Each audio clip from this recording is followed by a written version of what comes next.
Assalamualaikum warahmatullahi wabarakatuh.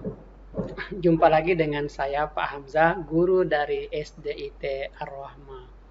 Sahabat pembelajar, pada kesempatan ini kita akan sama-sama mempelajari tentang pentingnya air bagi kelangsungan hidup makhluk hidup. Adapun kompetensi dasar dari pembelajaran ini adalah menganalisis siklus air dan dampaknya pada peristiwa di bumi serta kelangsungan makhluk hidup. Adapun tujuan pembelajarannya adalah pertama, melalui kegiatan melakukan pengamatan, siswa mampu mengidentifikasi manfaat air bagi manusia, hewan, dan tanaman dengan baik. Yang kedua, melalui kegiatan pengamatan, siswa mampu menjelaskan terjadinya siklus air dengan baik. Sahabat pembelajar, air merupakan kebutuhan dasar bagi semua makhluk hidup di bumi. Makhluk hidup memerlukan air untuk kelangsungan hidupnya.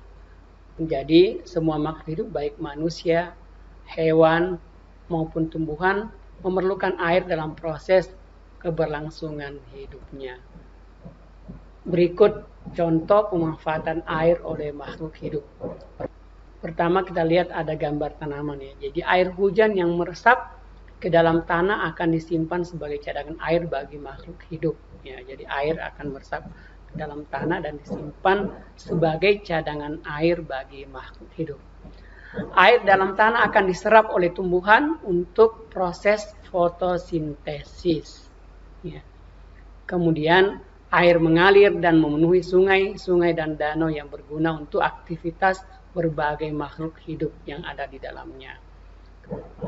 Air menjaga kelembapan, suhu, dan iklim di bumi.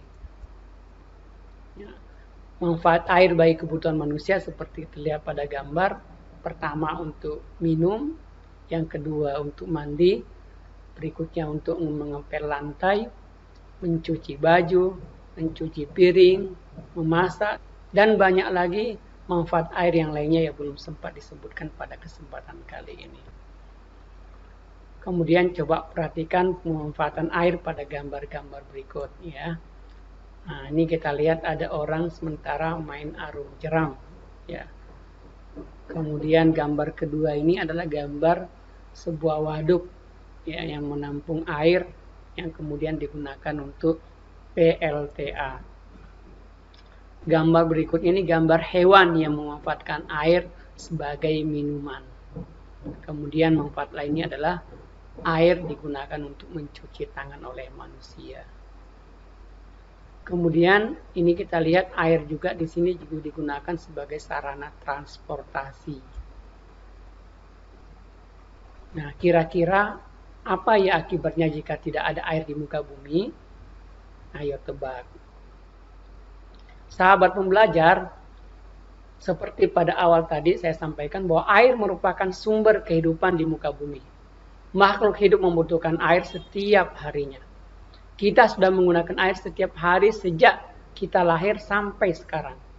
Namun, air tak kunjung habis. Mengapa demikian? Hal itu terjadi karena adanya siklus air.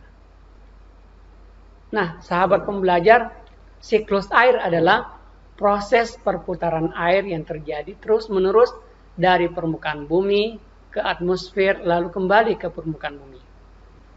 Gambaran tentang siklus air juga telah dijelaskan oleh Allah Subhanahu wa taala dalam salah satu firman-Nya di surah Ar-Rum ayat ke-48. Allahul ladzi yursilur riyaha fatusiru sahaban fayabsutuhu fis samaa'i kaifa yasha' wa yaj'aluhu kisafan fataral wadqa yakhruju min khilali fa iza asaba bihi man yasha min ibadihi izahum yastabshirun.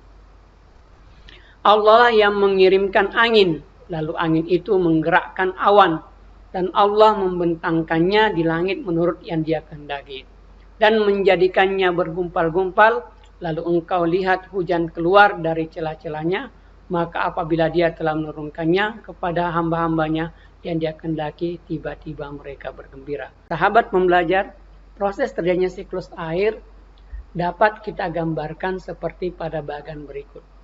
Pertama-tama, matahari yang memanasi air yang ada di permukaan bumi, baik air yang ada di danau, di laut, maupun di sungai, akan menyebabkan proses terjadinya penguapan.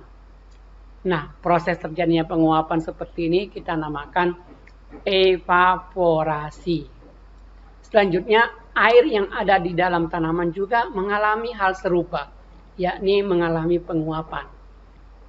Proses penguapan pada air yang terdapat pada tumbuhan dinamakan transpirasi. Selanjutnya, uap air ini akan berkumpul dan pada akhirnya akan mengalami proses kondensasi atau perubahan menjadi titik-titik air yang berkumpul menjadi awan. Lama-kelamaan awan ini akan semakin berat dan mengalami jenuh. Selanjutnya pada akhirnya akan mengalami proses jatuhnya titik-titik air yang kita kenal dengan istilah hujan.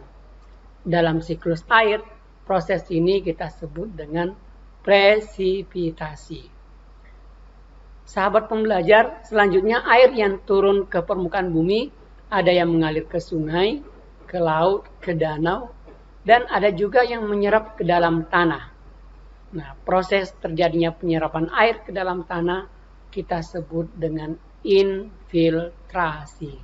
Sahabat pembelajar, proses ini akan terus-menerus terjadi, maka terjadilah yang kita sebut dengan siklus air. Sahabat pembelajar, demikian materi pembelajaran kita pada kesempatan ini. Mudah-mudahan manfaat. Assalamualaikum warahmatullahi wabarakatuh.